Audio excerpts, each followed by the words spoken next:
What's going on, guys? Welcome to Dime Dropper, episode 48 of our 24-minute recaps. Before we get started, please make sure to subscribe on YouTube at Dime Dropper Podcast, Apple Podcasts, follow us on Spotify, and, of course, to follow us on all social media platforms at Twitter, Instagram, and Facebook at Dime.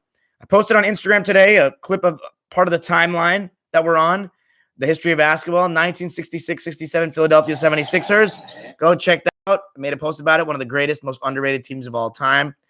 But let's get into the game. Only one game to talk about tonight. I will be bringing I'll watch the Suns game, and I'll talk about it tomorrow. And by the way, I did check in with the Hawks game against the Nuggets, and it was same old, same old. Trae Young killing in the pick and roll, but John Collins is not getting, made a real better basketball player. I just don't think he's getting the right touches. And it's just kind of if Trae plays well, you win. If Trae doesn't play well, you lose kind of deal. But let's move on to the Lakers against the Wizards tonight. Two dime dropper teams. The Lakers still without Dennis Schroeder and LeBron James. The Wizards, pretty sure just no, I think it was just Ish Smith out tonight. And the Lakers came out a lot better than we saw against Miami. Their defensive intensity and alertness was better. I thought that they were doing a really solid job defending Beal on pick and rolls. They were either throwing two on him, blitzing him, or they were doing what I think is the best strategy for pick and rolls in today's NBA that not enough teams use, that we used to see more back in the day. But hard hedge. Somebody rotates to take the next pass away, forcing the cross-court pass is the only one that can beat you. And then, rotate off the pass. And they were doing that with Beal a good amount today, forcing that cross-court pass. And unless you got a guy like a LeBron or like a Magic Johnson to throw it across, or Luka, they have great height. They throw it across the court over players. So with LeBron, when teams do that hard hedge and recover, they usually let LeBron get that first pass off because they don't want a catch and shoot situation from a LeBron pass.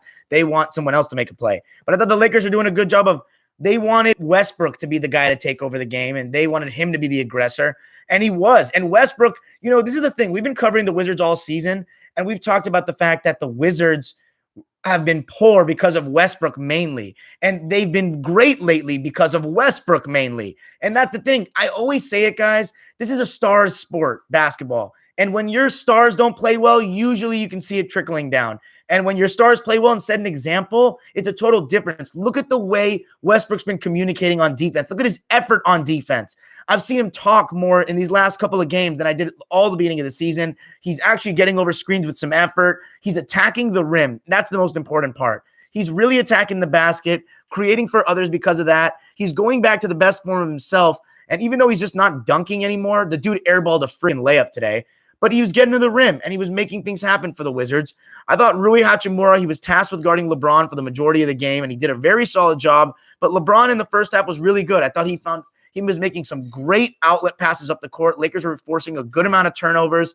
KCP was getting out and running. That's the thing. It's a great sign for the Laker fans. KCP continued from the momentum he built towards the end of the last game and was much better in this game. He was moving without the basketball again. LeBron was hitting him on some really nice pin downs and down screens and back screens. And, he's around the basket. LeBron was throwing some nice bullet passes, but he was also turning the ball over a good amount. However, LeBron in the first half was hitting his jumpers. He had a couple nice turnarounds over the right shoulder that we've seen more from him this season. It looked so good for the Lakers. I mean, they were up by 14 at half.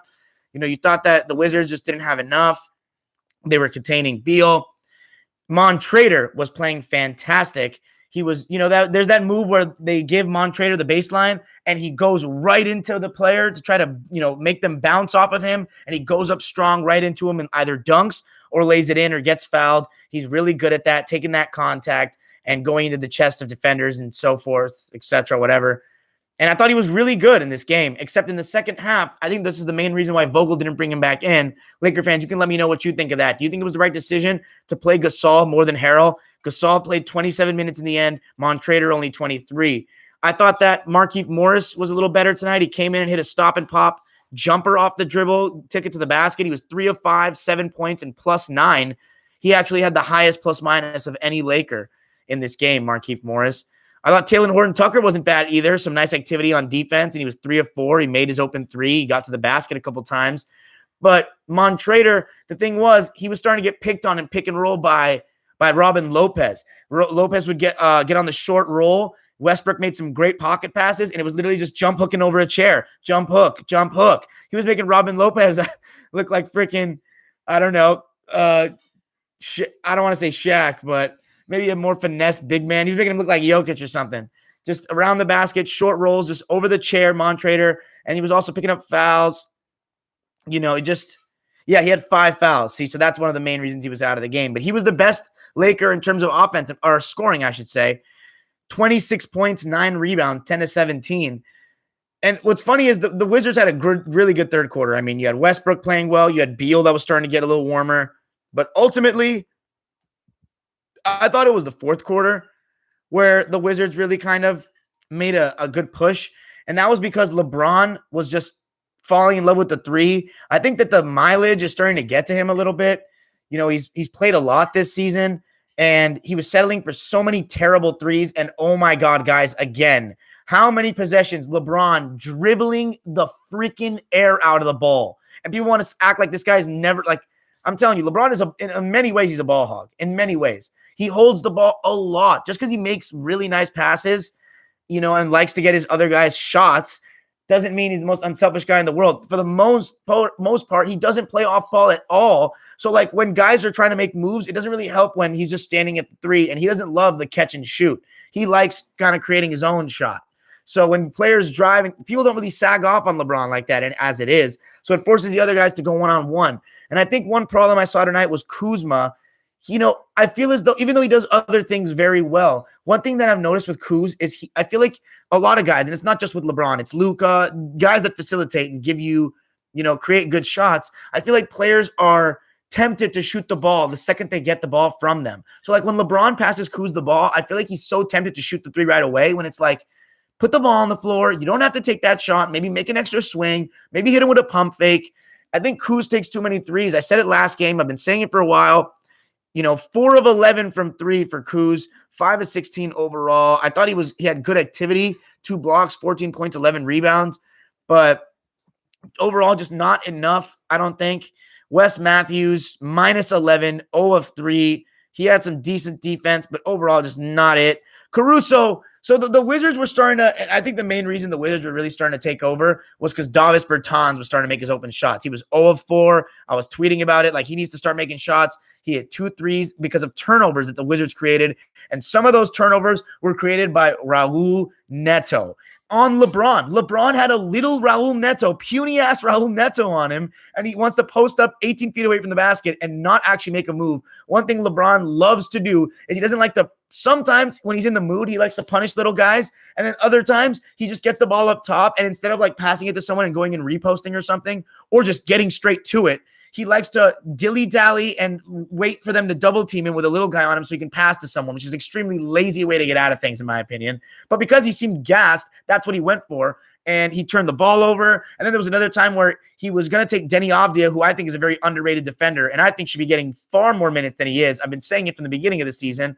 Don't know why Bertans is getting more minutes. Avdia is a young prospect. He needs to get more minutes. He can do a lot more things than Scott Brooks is letting him do.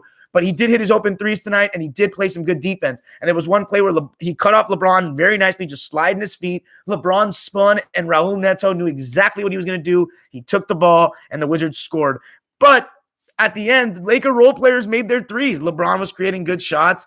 Gasol hit 2 threes tonight. He was 2 of 5 from 3. He did struggle, however, to guard in space. That's a big problem for the Lakers. Their center play has been lacking all season against certain teams that exploit it. You get Gasol in space, that's how you beat him. You put Montrader in the pick and roll, that's how you beat him. And Montrader had some good plays around the rim earlier defensively in the first half, but in the second half, they found the matchup. Robin Lopez, a bigger guy with skill that could kind of just score over him. But yeah, KCP hit a late 3, Kuzma hit a late 3, Caruso, and you got to give Caruso credit for the offensive rebounds and extra possessions, the jump ball he got at the end of the game. That allowed the Lakers to get more possessions. LeBron had some good takes to the basket towards the end of regulation, and he had the chance to win the game at the foul line on the and one, and he missed the free throw. I mean, story of LeBron's career, right? He's not reliable at the foul line, especially late in games. And he has hit his fair share of clutch free throws in his career, but he's also missed his fair share. And that was an opportunity to win the game right there. You miss the free throw. Beal gets a chance to win the game. He misses. You go to overtime. Westbrook gets to the basket twice on someone. LeBron scores. Beal scores again. And then it's down to like a 2-point game. LeBron just took some horrible shots. Some of his threes were so ugly looking. And then at the end, sitting in the corner, dribbling and committing the turnover. I mean, that is literally the most I can't imagine being a teammate of someone and watching them dribble it out like that. And if they don't get me a clear-cut, wide-open shot or they don't score, selfish as can be. And so it was partially his, selfishness and partially his laziness, or I should say he's tired. I mean, LeBron's been really leading this team this whole season, and he's been working hard on everybody in terms of like consistent minutes. But at the same time, guys, let's not act like this man like plays defense every night. He guards the worst player on the court basically every game. He was doing it again tonight. He's been conserving energy on the defensive end for years now. So when I see guys on Twitter trying to talk about like how he's a comparable defender to Michael Jordan, it's like, dude, you guys just lose credibility. Your standard of defense has completely gone down the drain. LeBron's an all-time great player, but let's not lie about things. And I don't know if I could even say that he cost him the game tonight. I mean, Vogel, I think he should have put Montrader back in the game. Despite his defensive deficiencies, I think he should have been put back in the game. I think Kuzma settled too much. I think LeBron was lazy, though. Let's read the lines. LeBron, 31 points, 9 rebounds, 13 assists, but 8 turnovers. He was a +3, 14 of 29. But what I don't like, 2 of 10 from 3 and only 3 free throws attempted. So, I mean, he had some nice mid-ranges. I like that LeBron went to the mid-range more tonight, and he was starting to make them. That reminded me of his Miami days. But he was 12 of 19 on twos, 2 of 10 from 3. So you can figure out what you think about that. Lakers lose 3 in a row. Guys, Laker fans, I don't think it's time to panic. I think when Dennis Schroeder comes back, it's all going to be fine. You guys need to settle down. Okay? You're going to be fine. You're going to be fine. You just need Dennis Schroeder back. It's a simple, and Anthony Davis. Like, Anthony Davis is so important to this team. I don't know why you guys thought like you guys were going to be able to pull this stuff off. LeBron is not like, he's great, but like, this is the Western Conference. I know he just lost to 3 Eastern Conference teams, but he's also not a Dennis Schroeder. That's a big deal. That's their secondary ball handler. But anyway, that's it for me tonight, guys. Ending a little short. I'm going to give you the Suns game tomorrow. The Lakers, they dropped to 22-10. Now the Clippers are back in second place. The Wizards, 5 wins in a row. Wizards fans, you got to love it. 11-17. Robin Lopez, 13 points, 5 of 8. Denny Avdia, 8 points, 8 rebounds, 3 of 5. Beal, 12 of 24, 44 minutes played, 33 points, 7 boards, 6 assists, and 3 steals. Too many turnovers, though, 5 of them. Westbrook, only 2 turnovers for Westbrook, 32 points, 14 rebounds, and 9 assists on 13 of 25, efficient shooting, and only 1 3-point attempt. If you're a Wizards fan or if you're a Westbrook fan, that is exactly how you want him playing. That is the Russell Westbrook that is at his best. And I have to give a shout out to Rui Hachimura for making big shots, 6 of 8 from the field, 1 of 2 from 3, and playing very good defense on LeBron, putting a hand up and getting physical. That's it for me tonight, guys. We'll catch you for, I think, tomorrow. Clippers are back in action, I believe. So we'll be back for that. Peace. Now we go to the live chat for a little bit with the live subscribers. Get your questions out, guys. I am kind of tired. I can't be on here for too long. Yeah, Showtime Nick. It's all cool to be frustrated, but like, I don't know. If I were you guys, I wouldn't be, because I won the champion. You guys won the championship and have 17. But like, I don't know. I'm a fan of a losing team, so like, I can't relate. Yo, dude, keep it up. I've been watching every stream, even if it isn't live. Thank you so much, Studio of Shred. I really appreciate you, man. I go with Harden, Raid. Will Clippers beat Wizards? We should damn well beat Wizards. Hey, what I say about LeBron? LeBron is the king of, him and Wilt Chamberlain are the kings of masking not great performances with fantastic stats. Lakers need to show up without AD in games without AD time. We'll talk to LeBron about it. J Love, he's your GOAT, isn't he? It wasn't all with LeBron sitting, Mr. Type of Shot. Relax, dude. Stop deflecting blame. Yes, that's always been the case. Have you seen who's the GOAT? Part of it's because he's not doing anything off the ball. He's making them always work off the ball. That's cool. But like, then what are they going to do when it's on the ball?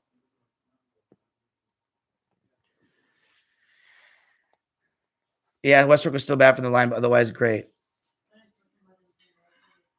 Kawhi sucks, huh? Doubt it. Yo, get your questions out quick, guys. I'm about to go right now. I gotta eat. I'm tired.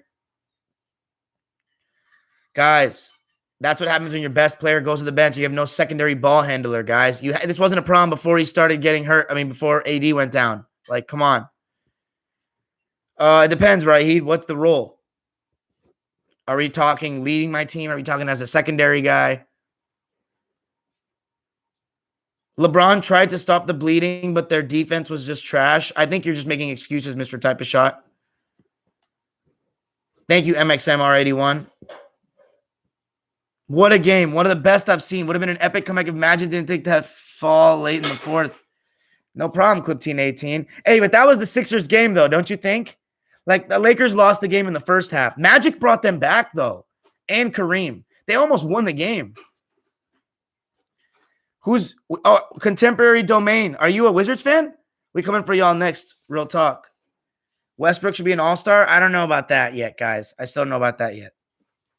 MJ never played with a trash team like LeBron was tonight. Yeah, MJ didn't play with crackheads in the beginning of his career that were in a cocaine circus. All right, guys. I'm out for the night. Peace out, excuse makers. Go Clips.